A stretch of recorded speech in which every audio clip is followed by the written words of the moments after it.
आज हम इस वीडियो में सीखने वाले हैं एलसीएम और एचसीएफ। एलसीएम एचसीएफ दोनों को हम इस वीडियो में सीखने वाले हैं। तो आइए सीखते हैं।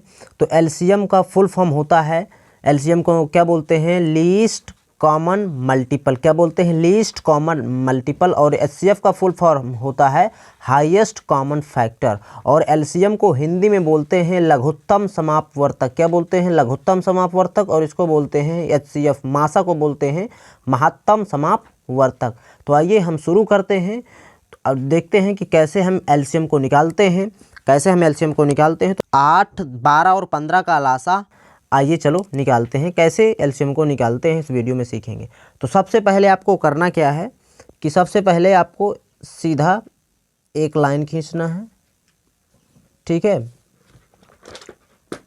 और यहाँ पर एक सीधी लाइन खींचनी है ऐसे, ठीक है। और फिर यहाँ लिखना है 8 और यहाँ लिखना है 12 और यहाँ लिखना है 15, ठीक है। इसी प्रकार करके आप ऐसी लाइनें खींच सकते हैं, ठीक है, इस प्रकार, ठीक है। तो अब सबसे पहले देखना है कि सबसे छोटी संख्या तो 1 और 1 के बाद हम सबसे पहले किससे काटते हैं? सबसे पहले एलसीएम को देखते हैं। 2 से कोई कट रही है, देखो 2 से वही संख्याएं कटेंगे जिसके अंत में 0, 2, 4, 6, 8 हो। तो सबसे पहले हम 2 से ही काटते हैं। ये एलसीएम निकालने का रूल है, भागविध से हम एलसीएम निकालने जा रहे हैं। तो इसका सबसे बड़ा रूल यही है कि सबसे पहले हम 2 से ही काटते हैं। सबसे पहले हम किससे काटते हैं? 2 से काटते हैं। एलसीएम निकालने के लिए सबसे पहले हम 2 से काटते हैं, ठीक है। तो 2 4 को 8, 2 से 8 काटा कितनी बार में? 2 4 को 8 और 2 छक्के 12। 12 को अगर हम 2 से डिवाइड करेंगे 6 आएगा, लेकिन 15 2 से डिवाइड नहीं होगा। और जो डिवाइड नहीं होगा उसको सेम उसी प्रकार रख देना होता है। अब हम फिर 2 से क्या करेंगे? डिवाइड करेंगे। तो 2 दूनी 4, 2 तिहाई 6, 15 फिर 2 से डिवाइड नहीं होगा तो उसी प्रकार रख देंगे। अभी 2 से 2 डिवाइड हो रहा है तो अभी चलने दो। तो 2 1 के 2, 3 डिवाइड नहीं हो रहा, उसी प्रकार 15 उसी प्रकार। अब देखना है कि 2 से डिवाइड खत्म है। अब कोई संख्या नहीं है यहाँ पर कि जो 2 से कट रही हो, डिवाइड हो रही हो, ठीक है। तो अब हम देखते हैं 2 के बाद कैसी आएगी संख्या? 3 आएगी। तो 1 तो सबसे छोटी 1 तो उसी प्रकार रखते चले जाएंगे जब 1 आ जाना है, ठीक है। 3 1 के 3, 3 3 से डिवाइड हो रहा और 15 भी 3 से डिवाइड हो रहा, 3 बचे 15। अब देखना है क्या? यहाँ पर 1 1 आ गया। और अब देखना है यहाँ पर 5, 5 को अब हम 4 से अगर कोई संख्या, देखो 3 के बाद कैसी संख्या है कि 4 से डिवाइड करें, लेकिन 4 से अगर कोई संख्या डिवाइड होती तो पहले 2 से ही डिवाइड हो गई होती। तो अब कहाँ से डिवाइड होगी? 5 से, ठीक है। 5 से 5 डिवाइड हो जाएगा। तो 1 उसी प्रकार, 1 उसी प्रकार, 5 1 के 5, ये डिवाइड हो गया डिवाइड। और अब क्या करना है? यहाँ पर हमको लिखना है कि 8 12 15 का लासा। क्या बोलते हैं? लासा या एलसीएम। क्या लिख सकते हैं हम? एलसीएम। क्या होगा? अब इनका सबका आपस में गुणा और या इन सबका आपस में मल्टीप्लाई ही 8 12 15 का एलसीएम होगा। तो देखो इनका सबका गुणा कराते हैं।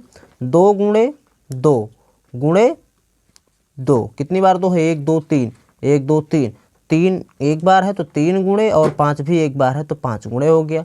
और इनका सबका मल्टीप्लाई कराते हैं। 2 दूनी 4, 4 दूनाई 8, 8 त्रिको 24 और 24 का गुणा 5 में कराते हैं। क्या? 24 गुणा 5, 24 गुणे 5। तो 5 चौको 20, 2 बचा, 5 दूनाई 10, 2 12, 24 पंचा 120। अर्थात 8 12 15 का जो एलसीएम आ गया वो आ गया 120। तो आपको समझ में आया होगा कि एलसीएम कैसे निकालते हैं, ठीक है। अब हम नेक्स्ट क्वेश्चन की ओर अभी चल रहे थे। हम क्या बताए थे कि हम इस वीडियो में सिखाने वाले हैं एलसीएम और एचसीएफ। तो एलसीएम तो आप सीख गए कैसे निकालते हैं एलसीएम। अब हम आगे बढ़ने वाले हैं एचसीएफ। एचसीएफ का फुल फॉर्म तो अभी बता ही दिया था, हाईएस्ट कॉमन फैक्टर, और इसको हिंदी में महत्तम समापवर्तक बोलते हैं। तो आइए एचसीएफ क्वेश्चन है 8 12 का मासा निकालो, या क्या बोल सकते हैं? एचसीएफ निकालो। तो इसमें हम 2 विधि लेंगे। 2 विधि से हम आपको बता सकते हैं। इसमें फर्स्ट विधि हो गई, यहाँ पर सेकेंड विधि हो गई, ठीक है। तो सबसे पहले देखते हैं कि यहाँ पर संख्याएं कितनी हैं? 2 हैं। तो सबसे छोटी संख्या क्या है? 8 और ये क्या है? 12। तो सबसे पहले हम देखते हैं भाग विधि से। भाग विधि से कैसे निकालते हैं मासा को। तो यहाँ पर सबसे छोटी संख्या है 8, और सब बड़ी संख्या है 12, इससे क्या करना है, डिवाइड कराना है। ठीक है, आप भाग देना सबसे छोटी संख्या से बड़ी। तो 8 एक्के 8, भाग चला जाएगा ना एक बार, तो 12 में 8 घटे तो कितना बचा, 4। 4 को यहाँ पर जो बचे शेष फल उसको फिर जो इससे भाग देते हैं उसको यहाँ रख कर फिर पुनः भाग देते हैं। ये प्रोसेस करना होता है भाग विधि में। तो 4 दुनाई 8, कितना गया, 4 दुनाई 8, और यहाँ पर घटेगा तो कुछ नहीं। ऐसा तब तक चलेगा जब तक कि पूरा पूरा कट न जाए। अब यहाँ पर पूरा पूरा कट गया तो किस संख्या से भाग दिए कि पूरा पूरा कट गया, 4 से। तो 8 और 12 का मासा क्या हो गया, 4, जिससे पूरा पूरा कट जाए वही उसका क्या हो गया, मासा। तो 8 12 का HCF क्या हो गया, 4 हो गया। आई होप कि आपको भाग विधि भी समझ में आई होगी। जो शेष फल बचे उसको लगाना है भाग, और ये जो संख्या है यहाँ इसको रखना है और भाग दे देना है। ठीक है, ये प्रोसेस है। सेकेंड विधि आप सीख सकते हैं अभाज्य गुणनखंड विधि। क्या होता है, अभाज्य गुणनखंड विधि।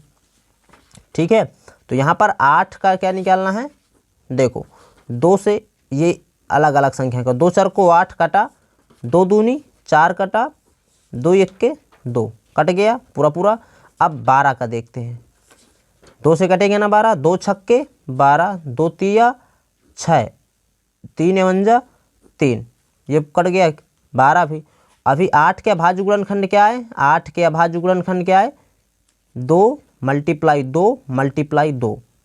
12 के अभाज्य गुणनखंड क्या है, 2 मल्टीप्लाई 2 मल्टीप्लाई 3। अब देखते हैं कि मासा क्या होता है।